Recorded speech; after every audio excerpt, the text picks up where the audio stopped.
On students are from Camarines Norte. Nag-drive sila ng kanilang car the day before the training day at nag-check-in sila sa nearby hotel dito sa amin. The mother is an elementary school teacher for 23 years and the reason why sila nag-enroll sa amin is para makapag-retire na siya soon from being a teacher at together with her son and husband ay masimulan nila ang kanilang family bakery.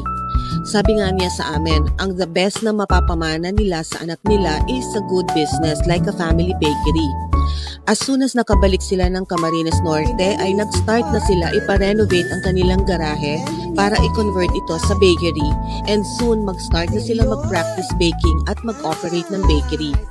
Sabi nga niya sa akin, Miss Rose, napakalaki ng nabawas sa aming kaba at yung confidence nila, napakalaki ng nadagdag after their training sa Jetros. Yes. Wow! Ganda! Pero mo yan, nakabake ako.